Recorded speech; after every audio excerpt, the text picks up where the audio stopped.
오늘 우리가 읽은 말씀은요, 바울의 편지입니다. 로마에 있는 형제 자매들에게 바울이 쓰는데, 바울은 이 사람들을 만난 적이 없습니다. 여러분, 우리가 보통 누군가를 간절히 보고 싶어 하고 그리워하는 거는 언제 그래요? 내가 아는 사람이 보고 싶은 거지. 만난 적도 없는 사람이 막 보고 싶어서 잠을 못 이루고 그러진 잘 않잖아요. 정말 만난 지가 너무 오래됐다. 내가 어릴 때 그렇게 친한 친구였는데, 정말 둘도 없는 가장 친한 친구였는데 벌써 못 만난 지 20년이 됐네. 얼굴 한번 보고 싶다. 보통 그럴 때 우리가 그리움이 생기잖아요. 한 번도 본 적도 없고 알지도 못하는 사람들을 보고 싶어 하는 경우가 있어요? 없거든요. 근데 오늘 말씀을 보면은 바울은요, 그 바울이 하는 모든 얘기가 나 중심이 아니라 누구 중심이에요?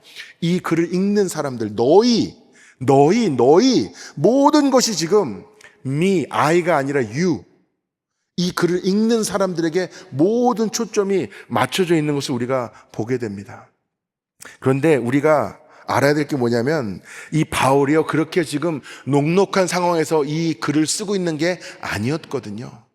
사도행전 20장 3절에 보면은 이렇게 기록되어 있습니다. 거기 석 달 동안에 있다가 배 타고 수리아로 가고자 할 때 유대인들이 자기를 해하려고 공모함으로, 그러니까 사도행전 20장 3절에 의하면 유대인들이 지금 뭘 공모하고 있는 걸 어떻게 하면은 바울을 해치울 수 있을까?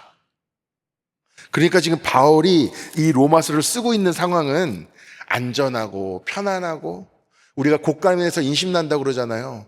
지금 남을 돌아볼 만한 여유가 생겨서 이 글을 쓰는 게 아니라 지금 자신도 생명의 위협을 받고 있는 환경과 상황은 지극히 불안정하고 불안한 상황 속에서 이 글을 쓰고 있는 거예요. 그런데 글의 내용을 보면은 지금 내 형편, 내 상황, 내 안전, 이런 것이 지금 바울의 관심사가 아니고 모든 그 관심사가 누구에게 있다는 거예요? 이 글을 읽고 있는 너희. 제가 한번 8절부터 읽어볼까요? 먼저 내가 예수 그리스도로 말미암아 너희 모든 사람에 관하여 내 하나님께 감사함은, 감사하는데 감사의 이유가 내가 아니라 누구예요? 너희. 지금 감사의 이유도 나에게 있는 게 아니라 이 로마서를 읽고 있는 사람들입니다. 너의 믿음이 온 세상에 전파됨이로 내가 그의 아들 복음 안에서 내 심령으로 섬기는 하나님이 나의 증인이 되시거니와 항상 내 기도에 쉬지 않고 너희를 말하며, 쉬지 않고 누구를 위해서 기도하는 거예요? 너희를 위해서 기도하는 거예요. 어떻게 하든지 이제 하나님의 뜻 안에서 너희에게로 나아갈 좋은 길을 얻기를 구하노라. 지금 계속 바울은 로마로 가려고 하는데 계획된 대로 안 되고 틀어지고 막히고, 그런데 지금 바울의 마음은 계속 로마에 가서 이 사람들을 만나고 싶어 합니다. 왜? 하나님이 주신 특별한 마음이 있었거든요. 여러분, 아까 제가 부부 예를 들었는데, 제가 이것도 좀 일부 예배 끝나고, 제 아내가 뭐라 그러냐면, 자꾸 부부 얘기를 하면 우리가 매일 부부싸움 하는지 안다고 저한테 자중해달라고 하더라고요. 여러분, 오해하지 마시죠. 저희 부부싸움 안 했습니다. 아주 서로 사랑하면서 잘 살고 있고요. 그러니까 예를 드는 거니까. 아까 제가 말씀드렸잖아요. 부부도 처음에는 나는 이 남자를 위해서라면 아무리 가난하게 살아도 행복할 거야. 나는 이 여인을 위해서 죽을 수도 있어. 막 그런 마음으로 결혼하시잖아요. 근데 항상 그 마음이 변함없으시던가요? 어떤 분들은 그래요. 난 남편만 보면은 꼴보기 싫어 죽겠다고 그러시는 거예요. 진짜로. 이거보다 더 심한 말 하시는 분들도 있었어요. 제가 설교니까 수위 조절하는 겁니다. 근데 왜 그럴까? 왜 그럴까? 여러분, 저도 목사이지만 목사이기 이전에 저도 크리스찬이잖아요. 예수님을 따르는 사람 아닙니까? 그러면은 다 사랑해야 돼요. 누구까지도? 원수까지도. 근데 항상 모든 사람에 대해서 똑같이 사랑이 넘쳐 흐를까요? 그렇진 않습니다. 어떤 분들은 그냥 제가 볼 때는 목사가 아니라도 누가 봐도 사랑스러운 분들이 있어요. 하는 말도 그렇고 행동도 그렇고. 어떤 분들은 하는 말마다 행동마다 사랑하기 힘들게 하시는 분들도 있어요. 근데 반대로 여러분 생각해보면 제가 누군가에 대해서 미워하고 저주하는 마음을 품고 살면 됩니까? 안 됩니까? 안 되잖아요. 그럼 어떻게 할까요? 그럴 때마다. 바울도 오늘 뭐 했다고 합니까? 9절 말미에 내 기도가 쉬지 않고 너희를 말하며, 제가 이 말씀을 깊이 묵상했습니다. 이 기도의 비밀이 있는데 여러분 잘 들으세요. 우리는 보통 기도를 할 때 누구를 위해서 기도합니까? 우선순위가 어디 있어요? 내가 가장 뭐 하는 사람? 사랑하는 사람. 여러분 기도할 때도 가족을 보통 자녀들 위해서 기도하고, 남편 위해서 기도하고, 아내 위해서 기도하고, 부모 위해서 기도하고, 담임 목사 위해서 기도하고. 아멘. 여러분이 사랑하는 사람들을 위해서 먼저 기도할 거 아닙니까? 그런데 내가 사랑하는 사람들을 위해서 기도하는 것이 우리의 순리인데, 당연한 일인데, 또 한 가지 진리가 있어요. 그게 뭐냐면 내가 기도하는 사람들을 사랑하게 된다는 거예요. 내가 사랑하는 사람들을 위해서 기도하는 것은 너무나 당연한 일이고 여러분 매일 하시는 일일 텐데, 내가 누군가를 위해서 기도하다 보면 그 사람을 뭐 하게 된다고요? 사랑하게 되더라는 거예요. 그러니까 남편에 대한 사랑이 식은 것 같으면 왜 그런 줄 아세요? 기도 안 해서 그래요. 기도. 남편을 위해서 날마다 기도하시면요, 사랑 안 할 수가 없어요. 아내 처음 봤을 때는 심장이 터져 죽을 것 같이 가슴이 떴는데 지금은 밋밋하십니까? 왜 그런 줄 아세요? 아내 위해서 기도하지 않기 때문에 그렇습니다. 내가 사랑하는 사람들을 위해서 기도하는 것도 맞지만 결국은 내가 누군가를 위해서 기도하다 보면 그 사람을 향한 사랑이 넘쳐나게 된다는 거예요. 여러분 이 말씀 잘 새겨 들으시기를 축원합니다. 내가 사랑하는 사람들, 좋아하는 사람들, 나에게 잘하는 사람들 우선순위로 리스트해가지고 그 사람들 위해서만 기도하고 일어나는 게 아니라 엉덩이 꼭 붙이고 앉아가지고 누구를 위해서 기도해야 되는 거예요? 내가 사랑하기 힘든 사람들. 그 사람들을 위해서도 여러분은 날마다 기도해야 하는 거예요. 그것이 바울이 누린, 누군가가 시켜서 억지로 하고 사람들의 눈치가 보여서 하고 의무감에서 하고 그런 사역이 아니라 자기 형편도 녹록지 않았지만 전심으로 이 글을 쓰는 그 한 줄 한 단어 한 단어에 이 로마에 있는 사람들을 향한 바울의 진심이 느껴진 이유, 내가 만난 적도 없는 이 사람들을 향해 바울이 빚진 자라고 하고 그들을 위해서 기도하고 그들에게 복음을 전하기를 원하고 은사를 나눠주기를 원했던 바울의 마음이 넘쳐 흘렀던 이유, 그 비밀은 바로 그들을 위해서 바울은 기도하고 있었기 때문에 하나님이 하나님의 마음을 바울에게 부어주신 것이지요. 여러분도 미워하는 사람 있으시잖아요. 아니 내가 그냥 안 보고 살면 되지 하고 인연 끊은 분도 있으시잖아요. 모르겠습니다. 인간관계는 다 복잡하니까 제가 뭘 안다고 여러분에게 이래라 저래라 훈수 두겠습니까? 저는 그런 건 잘 모릅니다. 그런데 말씀에 의하여 말씀을 붙잡고 진리를 여러분에게 말씀드릴 수 있는 것은 우리는 그 누구도 미워하거나 저주해서는 안 되며 그 저주와 미움이 나를 갉아먹고 나를 쓰러뜨리고 나를 죽일 수도 있는 것인데 그 영적 싸움에서 이기는 비결은 무엇이에요? 내가 사랑하기 힘든 그 사람들을 위해서 뭐 하는 거라고요? 기도하는 거라는 거예요. 여러분 내가 한 사람 한 사람 위해서 1시간 10시간씩 금식하면서 기도하라는 것도 아니에요.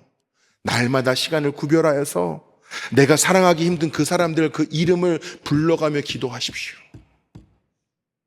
그리고 하나님이 절대 풀어지지 않을 것 같았던 강팍한 마음들이 풀어지고 절대 일어나지 않을 것 같았던 극렬한 마음들이 일어나고 내가 절대로 용서하지 못하고 사랑하지 못할 것 같았던 그 사람을 주님의 사랑으로 사랑하는 그 놀라운 비밀을 체험하십시오.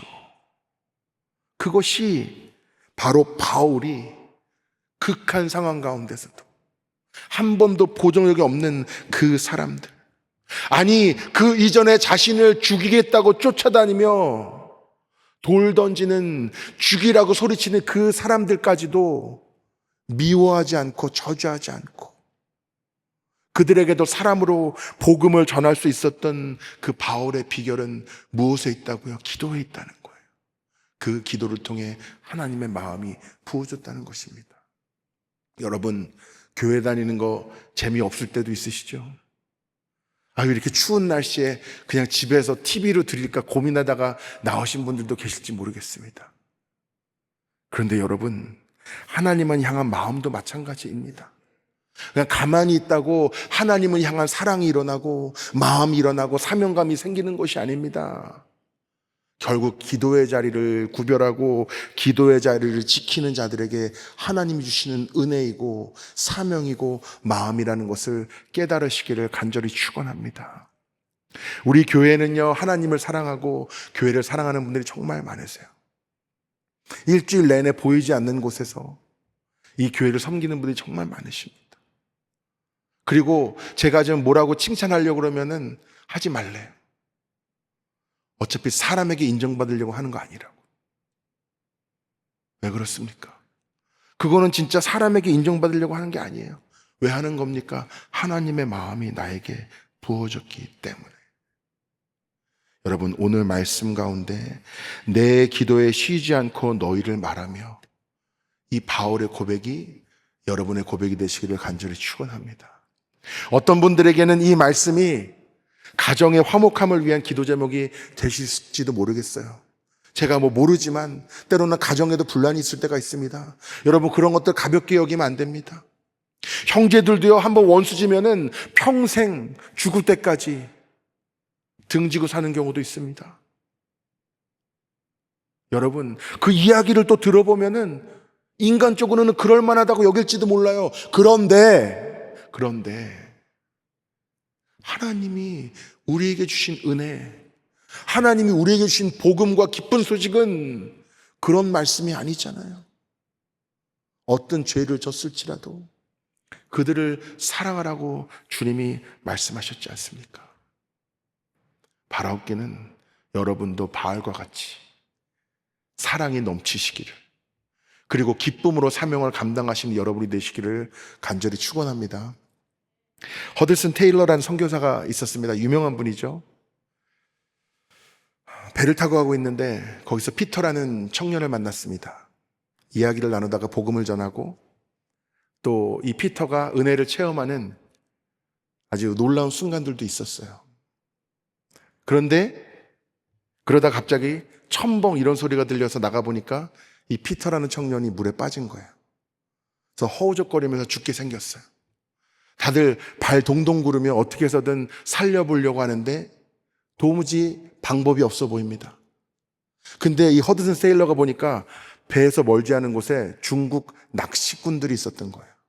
그래서 그들에게 소리쳐서 지금 건져달라고 그들에게 부탁했습니다. 근데 그 사람들이 칼같이 거절했어요. 우리 지금 물고기 잡아야 되니까 바쁘니까 말 시키지 말라. 얼마나 냉정한지.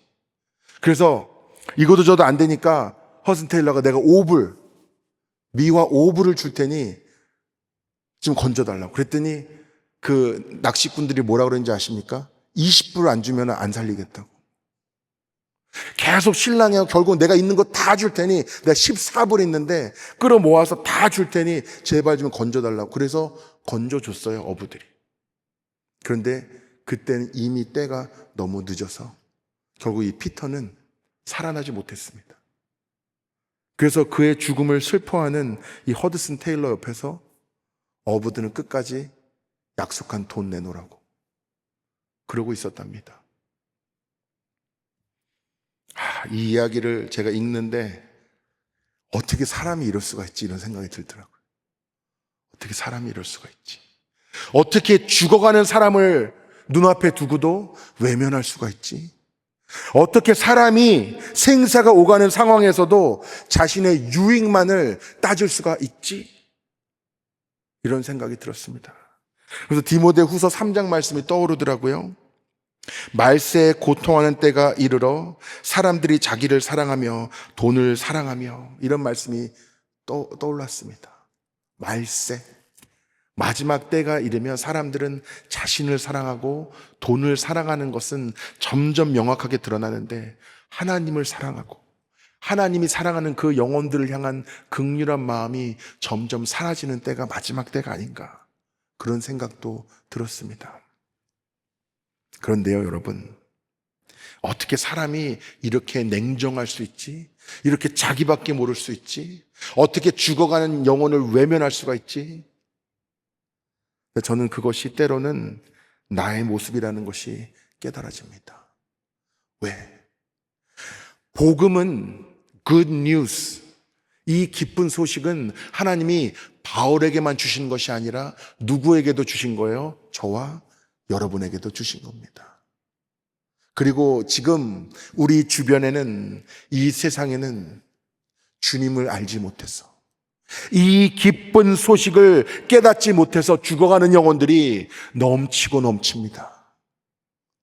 그런데 저도 여러분도 때로는 나 살기 바빠서, 나 자신을 위해서, 돈 벌어야 돼서 그 죽어가는 영혼들을 외면한 적 없습니까? 나에게 이 보물, 이 복음이 나에게 있는데, 오늘도 전할 기회가 있었는데 여러 가지 핑계를 대며 안 한 적 없으십니까? 만약 있다면 그 어부와 내가 뭐 크게 다른 겁니까? 여러분, 주님의 마음을 품으시고 나 자신이 아니라 하나님을, 나 자신이 아니라 하나님이 사랑하는 영혼들을 품고 그들에게 생명을 전하는 일에 기쁨으로, 충성으로 나아가는 여러분이 되시기를 간절히 축원합니다. 오늘 이 말씀의 내용은 다 그거예요. 바울이 내가 아니라 너희들, 내가 아니라 너희들. 뭐라 그래요? 14절 말미에도 뭐라 그럽니까? 다 내가 빚진 자라. 만난 적도 없고 뭐 받은 적도 없고 준 적도 없는데 왜 빚진 자입니까? 예수님의 은혜를 내가 입고 나니까 이 영혼 한 영혼이 그 영원한 생명을 누리도록 복음을 전하는 것이 나에게는 사명으로 감당되더라는 거예요.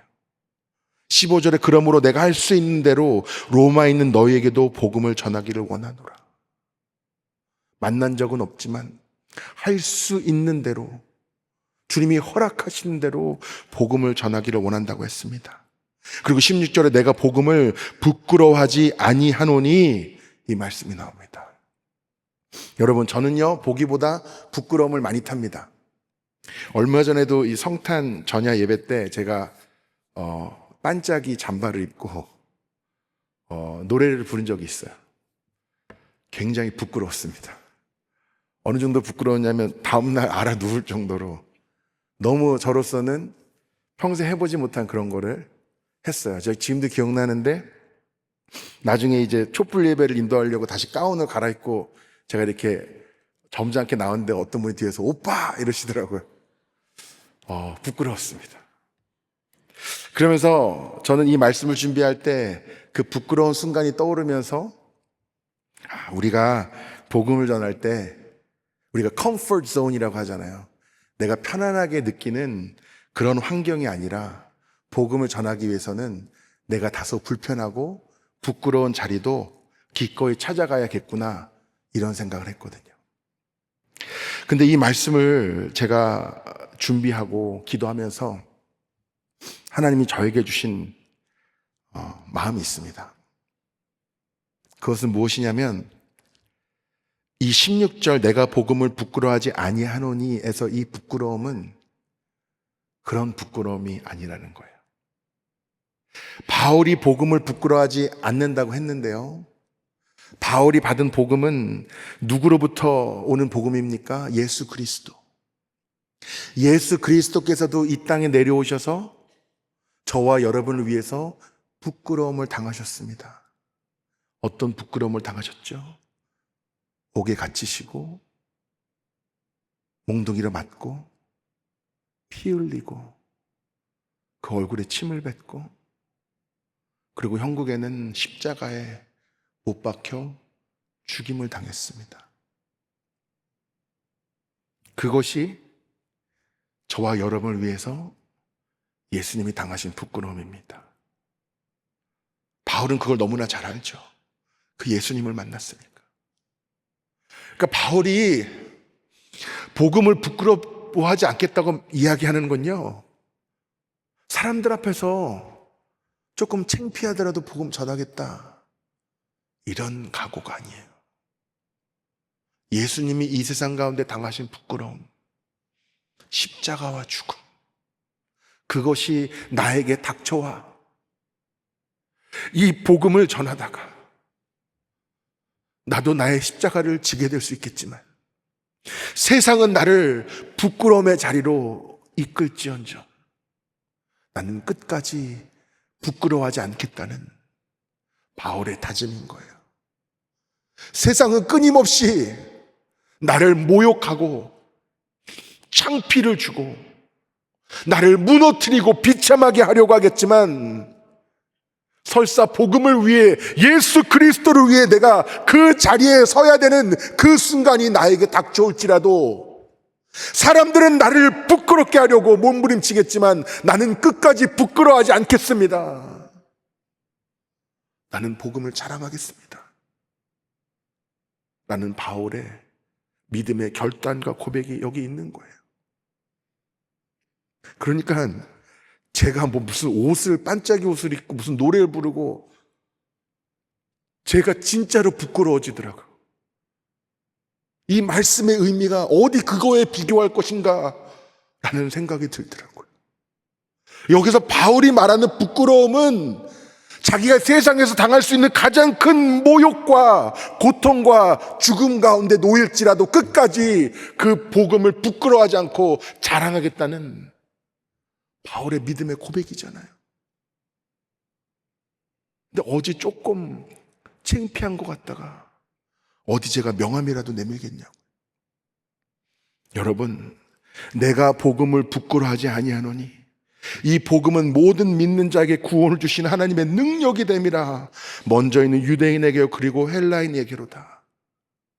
바울은 계속 주님의 마음을 품으니까 그림이 그려지는 거예요. 유대인들도 구원받아야 되고 헬라인들도 구원받아야 되고, 많이 배운 사람이든 적게 배운 사람이건 가난한 자건 부자건 어디에 있는 사람이건 다 누가 사랑하는 사람이기 때문에, 하나님이 사랑하는 사람이기 때문에, 그리고 기도하는 가운데 그들을 나의 마음으로 사랑하고 품도록 하나님이 은혜를 부어주셨기 때문에 이 가는 길이 험한 길이고 가시밭 길이고 십자가의 길이고 세상에서 당할 수 있는 가장 부끄러운 모습, 비참한 모습을 내가 감당해야 되는 길일지라도 나는 결단코 부끄러워하지 아니하며 자랑스럽게 이 길을 걷겠다고 바울은 오늘 담대하게 믿음으로 고백하는 것이죠. 17절의 복음에는 하나님의 의가 나타나서 믿음으로 믿음에 이르게 하나니 기록된 바 오직 의인은 믿음으로 말미암아 살리라 함과 같으니라. 여러분, 바울은요 정말 대단한 사람이었던 것 같아요. 근데 바울이 대단한 것은 많이 알고 많이 배웠고 능력이 출중해서가 아닙니다. 사실 그게 깨달아지니까 제 자신에게도 얼마나 위로가 되는지 몰라요. 우리가 만약 능력 순으로, 가진 것 순으로 하나님께 쓰임 받는다면 뭐 저도 큰 소리 칠 거 아무것도 없습니다. 그런데 제가 스스로 부족하다고 느끼는 것이 너무나 많지만 여러분 앞에 오늘 서서 이 말씀을 전하는 것은, 능력은 모르겠지만 제 믿음의 여정 가운데 하나님이 부으신 마음과 은혜가 제 안에 넘치기 때문입니다. 저도 제 모습을 볼 때 부끄러울 때는 있지만 다른 건 다 부끄러워해도 결단코 복음은 부끄러워하지 않겠다는 믿음의 고백이 제 안에 있기 때문입니다. 그리고 때로는 하나님의 사명을 감당하는 것이 힘들고 어려울 때도 있지만 오늘도 여러분 앞에 서서 말씀드릴 수 있는 것은 저는 사람의 눈치를 보고 여기 서 있는 것이 아니라 무슨 대단한 성공을 기대하며 서 있는 것이 아니라 오늘도 나에게 주신 사명, 나에게 품게 하신 그 영혼들을 붙잡고 기쁨으로 이 사명을 감당하고 있다는 것을 저도 여러분에게 믿음으로 고백합니다. 여러분의 마음은 지금 어디 있으십니까? 여러분은 어떤 사명을 품고 계십니까? 누구를 위해서 기도하고 계십니까? 여러분 무엇을 부끄러워 하십니까? 오늘 바울의 이 진심 어린 고백, 그 하나님의 마음이 담긴 이 글 구절 가운데 저와 여러분을 향한 하나님의 마음도 깨달아지시기를 간절히 축원합니다. 여러분 여전히 사랑하기 힘든 사람이 있습니까? 그 이름을 부르며 기도하십시오. 하나님이 왜 일하는 것이 기쁨이 아니라 짐으로 여겨지십니까? 기도의 자리로 더욱 나아가십시오. 그리고 이제는 내가 세상에 가장 비참한 부끄러움의 자리에 설지라도 그 부끄러움을 내가 당하는 것이 아니라 그 가운데서도 자랑할 수 있는 이유, 그것은 바로 내가 예수 그리스도를 만났고 주님이 내 안에 살아계시며 나를 인도하심을 내가 누리기 때문에 오늘도 부끄러움 없이 이 복음을 전한다고 담대히 선포하시는 여러분이 되시기를 간절히 축원합니다. 기도하시겠습니다. 사랑과 은혜가 풍성하신 주님, 오늘도 귀한 말씀 가운데 나에게 부어주시는 주님의 마음, 또 깨닫게 하시는 사명, 또 품게 하시는 영혼이 반드시 있는 줄 믿습니다. 그 모든 것이 흩어지지 아니하고 나의 심령 가운데 새겨지며 나의 삶으로 사라지고 나에게 주신 사명으로 성취되어 나갈 수 있도록 축복하여 주시옵소서. 주 예수 그리스도의 이름으로 기도드리옵나이다. 아멘.